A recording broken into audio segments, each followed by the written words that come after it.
गुरुदेवो महेश्वर गुरु साक्षात् परब्रह्म तस्मै श्री गुरवे नमः। आदिम तीर्थेश्वर आदि विधाता देवादिदेव महादेव ऋषभदेव भगवान की, वर्तमान जिन शासन नायक वर्धमान महावीर भगवान की, गुरुवर तपस्वी सम्राट आचार्य श्री सन्मति सागर जी महाराज की। अस्माकं सौभाग्यमस्ति यत् अस्मिन् काले अस्मिन् ग्रामे संस्कृत भाषायाम् अध्ययनं वर्तते। अस्ति दुर्लभा किंतु अत्र सुलभा।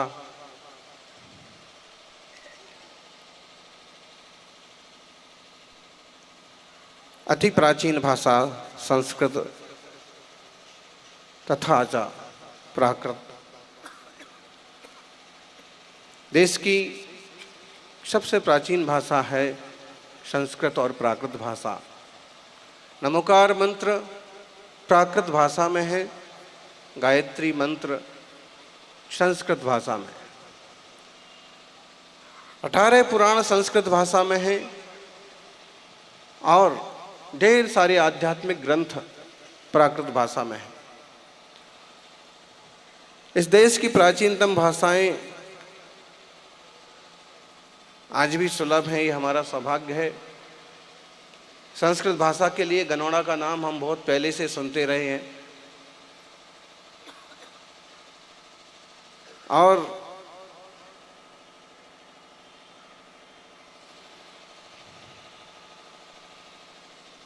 मुनिश्री ने आपको बहुत अच्छे से संबोधित किया ही है और इतना कहेंगे कि आज रास्ता बना लिया है तो कल मंजिल भी मिल जाएगी। जब आपने रास्ता चुन ही लिया है, आज रास्ता चुन लिया है तो कल मंजिल भी मिल जाएगी। हौसलों से भरी ये कोशिश एक दिन जरूर रंग लाएगी। हौसलों से भरी ये कोशिश, जब हौसलों के साथ उत्साह के साथ कुछ कार्य करते हैं तो सिद्धि जरूर होती। उद्यमेन ही सिद्ध्यन्ति कार्याणि न मनोरथैः नहि सुप्तस्य सिंहस्य प्रविशन्ति मुखे मृगा। चाहे वह शिक्षा का क्षेत्र हो, चाहे वह आजीविका का, चाहे व्यापार का क्षेत्र हो और चाहे साधना का क्षेत्र हो, हर जगह संकल्प और पुरुषार्थ, ये दो चीजों की बहुत जरूरत होती है।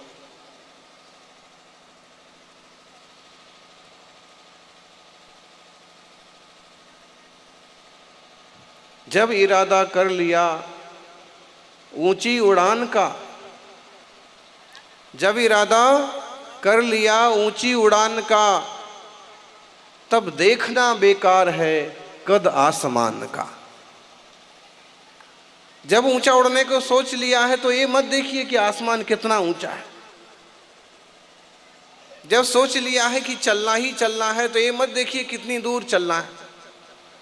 आपको मालूम है मुनि महाराज कभी गाड़ी में नहीं चलते और गाड़ी में नहीं चलने के बावजूद भी पिछले साल 26 नवंबर को दिल्ली में थे, लाल किले पर कार्यक्रम हुआ था और चलते चलते गनौड़ा तक पहुंच गए। लाल किले पर कार्यक्रम 5 बार हुआ पिछले चतुर्मास में, 5 प्रवचन एक साथ। मोदी जी ने भी 5 प्रवचन नहीं किए होंगे एक साल में। तो जब सोच लिया कि ऐसा करना है तो फिर उपलब्धि भी होती है। आप चाहेंगे तो जरूर सफल होंगे। और ध्यान रखिए, महाराज जी कह रहे थे बहुत सारा दूध है, दूध में अगर नींबू निचोड़ दिया जाए तो फट जाता है, खराब हो जाता है। बात तो सही है, बुरी संगति से जिंदगी बर्बाद हो जाती है, लेकिन दूध अगर फट भी जाए कभी गलती से तो दूध के फटने पर नहीं फटे कोशिश करो। लेकिन कभी गलत किसी कारण से अगर दूध खराब भी हो गया तो दूध के फटने पर वही लोग दुखी होते हैं जिन्हें छेना बनाना नहीं आता।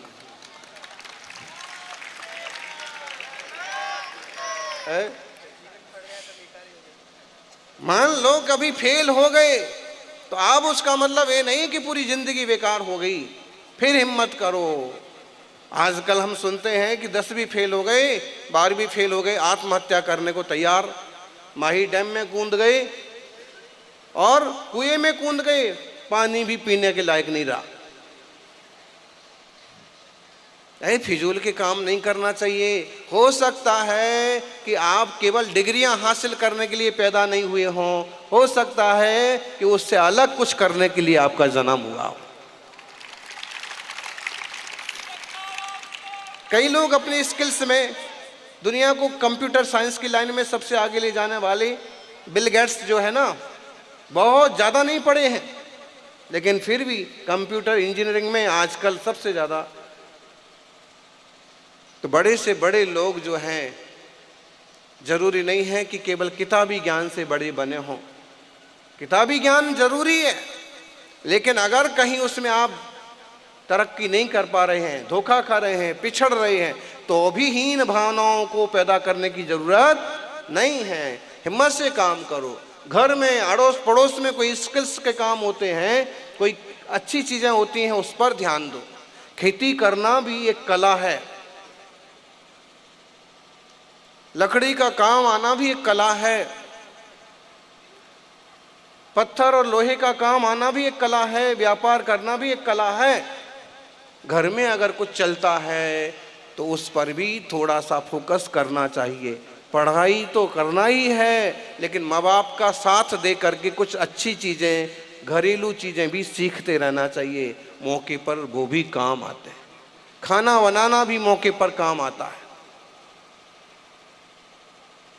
इसलिए कुछ भी सीखना बुरा नहीं होता है।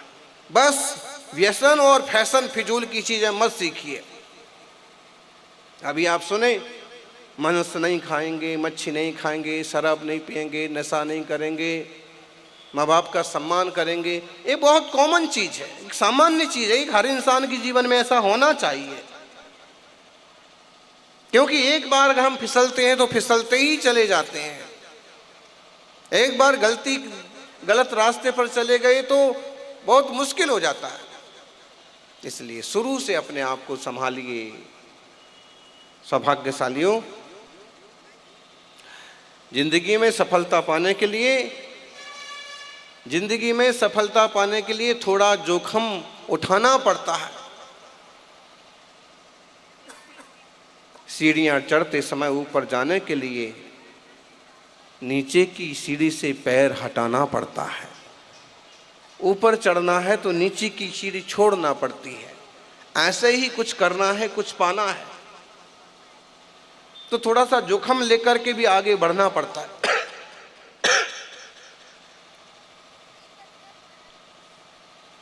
संस्कृत किस किस को आती है आप लोगों में से? संस्कृत भाषा कौन कौन जानते हैं? बात कर सकते हैं संस्कृत में? देखो, गुरुजी करेंगे।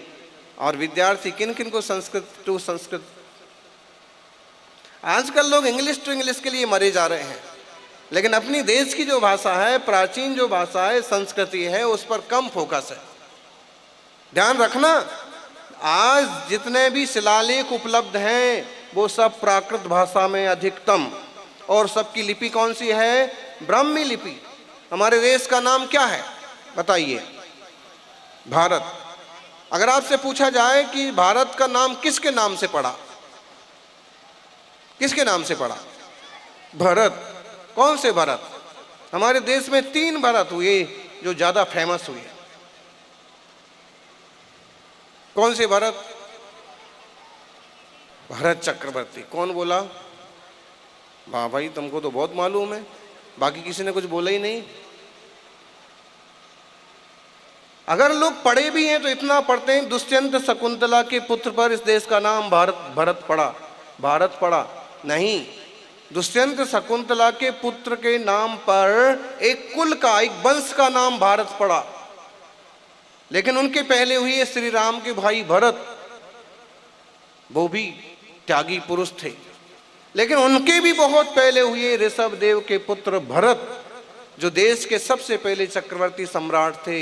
18 पुराणों में से 11 पुराणों में जिनके लिए एक छोटी सी कहानी लिखी गई है 2-3 श्लोक में, कि इस देश के बहुत बड़े सबसे पहले सम्राट नाभि हुए, नाभि के पुत्र ऋषभ हुए, ऋषभ के पुत्र भरत हुए, भरत चक्रवर्ती के नाम से इस देश का नाम भारत हुआ। इसका मतलब है दुनिया में सबसे पुराना अगर किसी देश का नाम है तो हमारे भारत देश का नाम है। बाकी देशों के नाम बदलते रहे हैं, किसी का 100 साल, किसी को 200 साल में चेंज हो गए। रूस को पहले रसिया, पहले रूस कहते थे, अब रसिया बोलते हैं। चीन को पहले चीन बोलते थे, अब चाइना बोलते हैं। लेकिन और ऐसे ही उसी तर्ज पर देश को भी इंडिया कर दिया था अंग्रेजों ने, लेकिन वास्तव में इंडस से इंडिया नहीं, हम तो सब भारतीय हैं, भारतवासी। और ये भारत शब्द सबसे पहले कहाँ लिखा हुआ है? शास्त्रों में तो लिखा है, संस्कृत में लिखे गए हैं सारे प्राचीन पुराण, लेकिन भारत शब्द कहाँ लिखा है सबसे पहले? शास्त्री जी बोलो। अगर शिलालेखों में पूछा जाए कि दीवार पर शिलालेख में भारत शब्द कहाँ लिखा है सबसे प्राचीन, तो लिखा है उड़ीसा, खंडगिरी, उदयगिरी, भुवनेश्वर के पास, कटक के पास। हाथी गुम्फा शिलालेख में एक लेख है सम्राट महावेगवान खारवेल का, और उस शिलालेख की 10वीं लाइन में लिखा है भरतवश। भाषा है प्राकृत, लिपि है ब्राह्मी, भरतवश।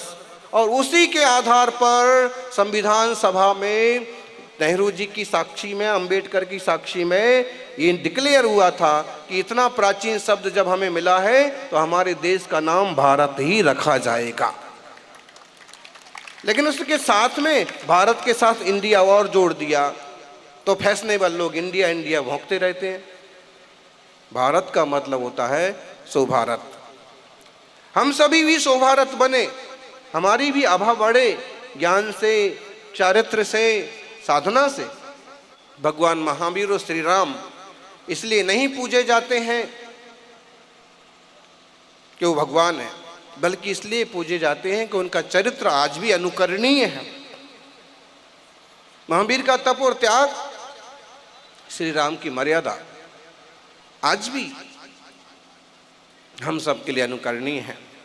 सौभाग्यशालियों, पिछले साल दिल्ली में निमंत्रण आया था अयोध्या जाने का, वहाँ के पदाधिकारी आए थे, लेकिन नहीं बना जाने का योग। तब भी राम जन्मभूमि के लिए एक स्तुति लिखी थी, वो इस किताब पर लिखी है। कुछ लोगों को ये किताब हमने दी भी है, और अभी फिर वो समय आ रहा है। अब याद करिए कितने साल हो गए इस महान व्यक्तित्व को, फिर भी आज भी याद किया जाता है, सम्मान दिया जाता है, पूजा जाता है। इसका मतलब होता है शिक्षा से, चरित्र से, संयम से, मर्यादा से इंसान बहुत ऊंचा उठ सकता है। और एक बात, केवल शिक्षा से कुछ नहीं होगा, शिक्षा के साथ संयम भी चाहिए, मर्यादा भी चाहिए। पढ़े लिखे लोग बहुत होते हैं, लेकिन पढ़ने लिखने के बाद कई लोग साइबर क्राइम में उतर जाते हैं। आजकल कंप्यूटर पर, इंटरनेट पर साइबर क्राइम जो हो रहे हैं, बैंक बैलेंस गायब हो जाता है। जी पढ़े लिखे लोग कर रहे हैं। तो एक आदमी पढ़ लिख करके भ्रष्टाचार पैदा कर देता है, और एक आदमी पढ़ लिख करके सदाचार के बल पर धर्म का साम्राज्य स्थापित कर देता है। आप सभी विद्यार्थी, सभी शिक्षकगण, चूंकि यहाँ जब संस्कृत विद्यालय है तो सभी शिक्षक निश्चित रूप से सच्चरित्र और निर्व्यसनी होंगे ही। उनके आचार विचार से भी आप लोग बहुत कुछ सीख सकते हैं। और निश्चित रूप से कई विद्यार्थी तो सिखाने से नहीं सीखते हैं, दिखाने से सीखते हैं। गुरुजी कैसे चलते हैं, कैसे बैठते, आज भी हमें याद है जब हम पढ़ते थे, संस्कृत विद्यालय में भी पढ़ते थे और सरकारी स्कूल में बाहर भी पढ़ते थे, दो दो स्कूल में पढ़ते थे हम एक साथ। सुबह क्लास चलती थी 6 से 10, 10:30, और दूसरी बाहर स्कूल में चलती थी 12 से 4:30। दोनों स्कूल में दोनों परीक्षाएं देना। तो कई सर, कई टीचर्स आज भी याद हैं कि वो किस ढंग से क्या करते थे, कैसे बोलना, कैसे चलना, कैसे उठना बैठना, कैसे खान पान होना। तो गुरुजनों से, उनके शब्दों से तो बच्चे सीखते ही हैं, उनके चरित्र से, क्रियाकलाप से भी बहुत कुछ सीखते हैं। इसलिए शिक्षक वर्ग की भी बड़ी जिम्मेदारी है और वो अपनी जिम्मेदारियों पर निश्चित रूप से खरे उतरते हैं। आप विद्यार्थी भी अपने माँ बाप की भावनाओं का सम्मान करें। माता पिता बड़ी मेहनत से आपको आगे बढ़ाते हैं, बड़ी मेहनत से छोटे छोटे पौधों से आपको बड़ा करते हैं, बड़ा तैयार करते हैं, और उसके बाद अगर आप उनका अपमान करें, उन्हें गाली गलौज करें, उनकी बात ना माने तो बड़ा दुख होता है। इसलिए माता पिता का कभी अपमान मत करिए, है? और आप करते कि नहीं करते, लेकिन हम तो स्कूल जाते थे तो गुरु जी के चरण छूना, और चरण छूने के बहुत फायदे होते थे, होते हैं। एक आध नंबर अगर फेल होने का आ रहा है तो गुरु जी सोचते हैं यार ये तो बढ़िया है, रोज चरण छूता है, चलो एक नंबर अपन ही अपनी जेब से दे दो, इसको पास तो कर ही दो। विनम्रता का बहुत बहुत फर्क पड़ता है। अगर उनके कोई काम पड़ रहा है, कोई बात करना है, तो जो सबसे विनयशील बच्चा है उससे बात करेंगे, बेटा ये काम है ऐसा कर दो, ये चिट्ठी घर दे के आ जाओ, घर से किताबें लेके आ जाओ। तो निश्चित रूप से विनम्रता बहुत अच्छी चीज़ है। माता पिता के चरण छूना कोई बुरी बात नहीं है, गुरुजनों के चरण छूना अच्छी बात है। ये अपने आचार विचार में सम्मिलित होना चाहिए। तो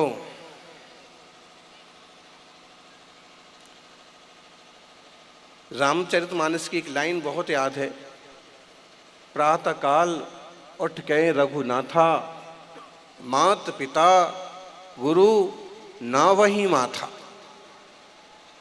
मतलब श्री राम जैसे बड़े सत्पुरुष और भगवान कहते हैं प्रातः काल उठ करके वो माता पिता और गुरु के लिए माथा नवाते थे।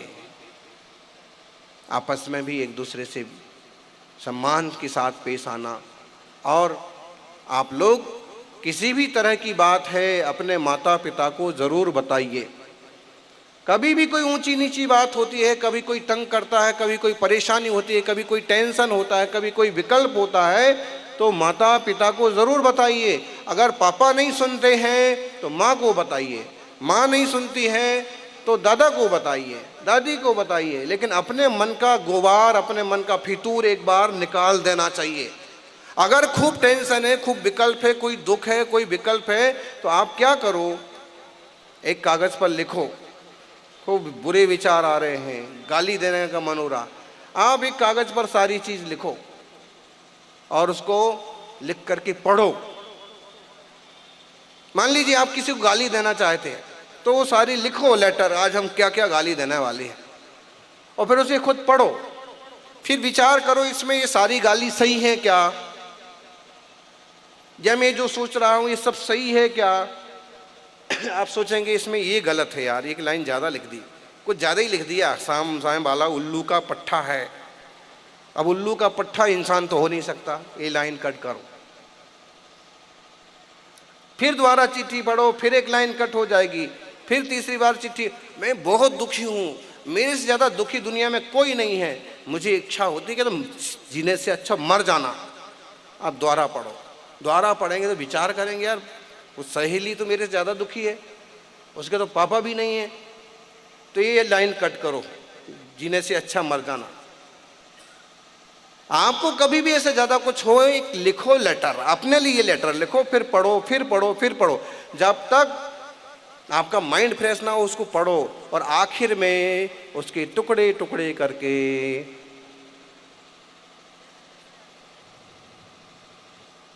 डस्टबिन में डाल दो, कचरे के डिब्बे में डाल दो। लेकिन बोझ लेके मत, मोबाइल यूज मत करो, लेकिन करना है तो इतना करो जिससे आपकी पढ़ाई लिखाई का लेवल बहुत बढ़िया बन जाए। ठीक, मोबाइल यूज करते हैं आप लोग, मोबाइल भी हैंग होता है कि नहीं होता है? किस किस का मोबाइल हैंग होता है? ये सब तुम लोगों के पास मोबाइल है?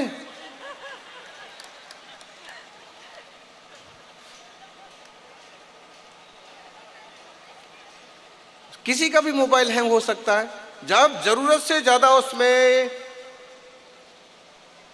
भर जाता है, इकट्ठा हो जाता है, स्टोर हो जाता है, तो हैंग हो जाता है।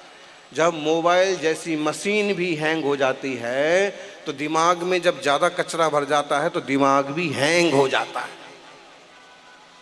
कुछ नहीं सूझता है, क्या करें क्या करें क्या करें, उसे कुछ नहीं सूझता है, माही डैम सूझता है। जाके कूद जाओ, नदी में कूद जाओ, पंखे से रस्सी बांध के, और अगर छत कमजोर हुई ना तो पंखा भी नीचे आएगा, छत भी नीचे आएगी और तुम्हारा सिर भी फूटेगा। ये फिजूल की चीजें कब पैदा होती हैं? जब दिमाग हैंग होता है। इसका मतलब है दिमाग को कभी भी गिरवी मत रखो, हैंग मत होने दो, हमेशा सजग रहो, और जो कचरा भरता है उसे किसी भी तरह से लिख करके, अच्छे दोस्तों को, अच्छी सहेली को बोल करके निकालते जाओ। व्यापार में कभी पिछड़ गए, दुकान में कोई घाटा हो गया, किसी दोस्त ने धोखा कर दिया, तो भी बहुत जल्दी घबराइए मत। अरे सीता हरण होने के बाद भी राम डटे रहे। रावण जैसे पराक्रमी से उन्होंने लोहा लिया।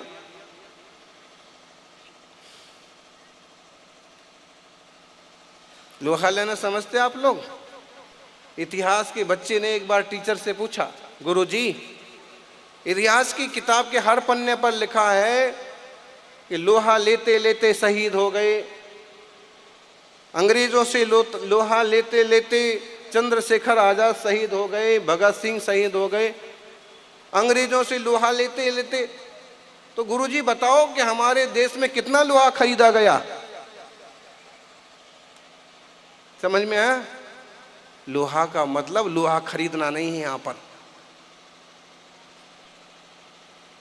लोहा का मतलब है मुकाबला करना। जीवन में भी कई जगह मुकाबला करना पड़ता है और समझदारी से सारे रास्ते निकलते हैं। तो आपको जो कहा, सबसे पहले 3 सूत्र जो बताए, सबसे पहले ऊंची सोच, पहली बात, अभी सुनी ना आपने, पहली बात ऊंची सोच, टुच्चा मत सोचो, ज्यादा सोचो, अच्छा सोचो, बड़ा सोचो, दूसरों का भी भला सोचो। पहली बात ऊंची सोच। दूसरी बात कड़ी मेहनत। किसको याद है तीनों बातें? अच्छा आप बताओ। पहली बात ऊंची सोच, जल्दी से खड़े होके बताओ।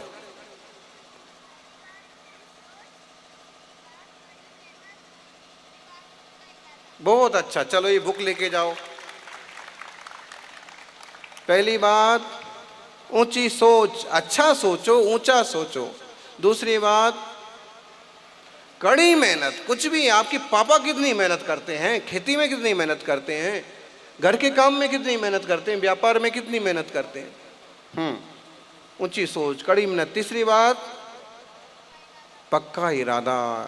जब तक इरादा पक्का नहीं होता है तब तक आदमी कहीं भी नहीं पहुंचता है। अच्छा बताइए, हमारे देश में कितने भरत हुए हैं? बहुत सारे हुए हैं। फेमस कितने भरत हुए हैं? एक जन बताएंगे, कौन बताएंगे? चश्मिश, हाँ बताओ। Alexander Fleming. 3, कौन कौन से?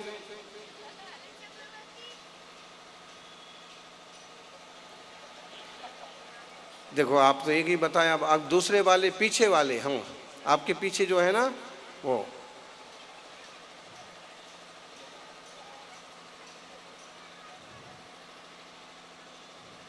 चलो दोनों दोस्त एक जैसे हैं, बैठ जाओ। और कोई बताएगा? अभी हमने बताया था।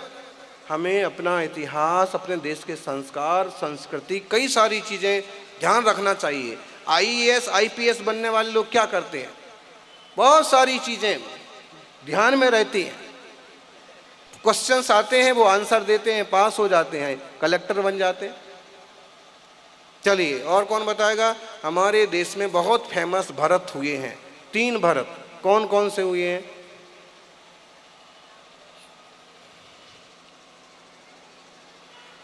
कोई नहीं।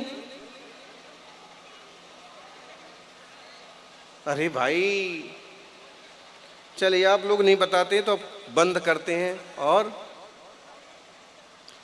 बच्चे बताएं तो अच्छा लगता है, टीचर्स बताने लगे तो क्या मतलब हुआ फिर। भरत चक्रवर्ती, राम के भाई भरत, बहुत बड़ा त्याग किया, राज मिलने के बाद भी खुद कुर्सी पर नहीं बैठे। आज तो कुर्सी पर चिपकने वाले लोग छोड़ते ही नहीं। तीसरे, दुष्यंत शकुंतला के पुत्र भरत हुए हैं, जो शेर के दांत भी गिनने की शक्ति रखते थे। चलिए आप भी आ जाइए।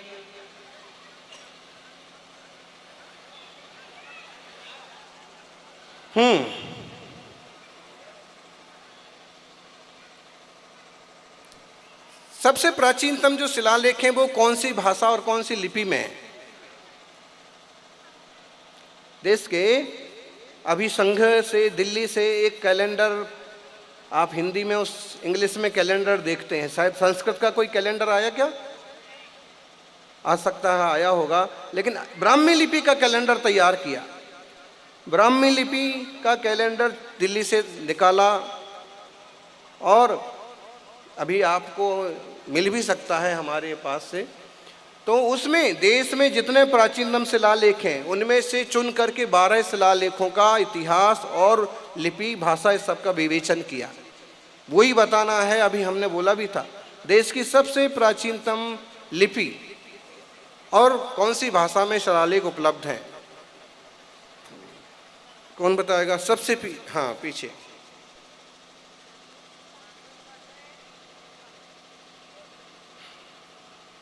नमोकार मंत्र आता है तुमको। अच्छा, तुम्हारा नाम क्या है।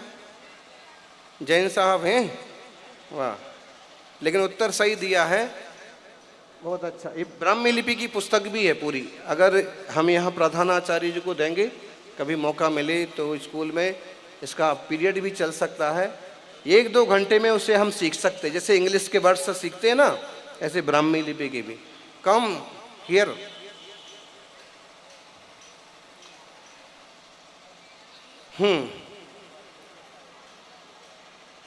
18 पुराण की जो हमने बात की, कौन सी भाषा में है और उसकी रचना किसने की।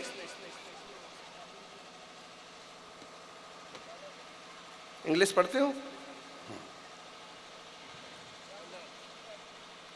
ब्राह्मी लिपि की किताब है। चलिए बहुत बढ़िया। ये भी नहीं बताएंगे आप लोग संस्कृत भाषा के। अच्छा, 4 वेद के नाम कौन कौन से हैं जो फेमस है, आप बताएंगे। गुरुजी बताएंगे। ऋग्वेद, सामवेद, अथर्ववेद और यजुर्वेद, 4 वेद के नाम तो बहुत बढ़िया। आप भी आ जाइए, फिर आप ही को दे देते हैं ब्राह्मी लिपि की, तो ये चल भी सकती है। इसमें बहुत अच्छा विषय खुलासा किया है, पूरा पहाड़े की तरह तैयार किया है। आशीर्वाद है इसको।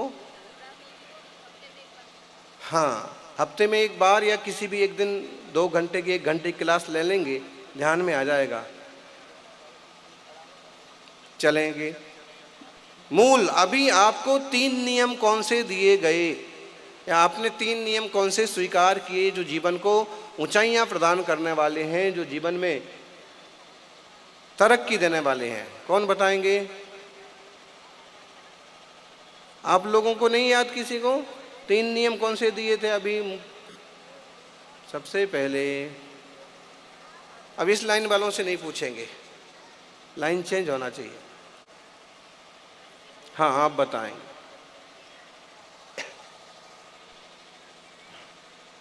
मांस मच्छी नहीं खाना, दूसरा क्या बोला?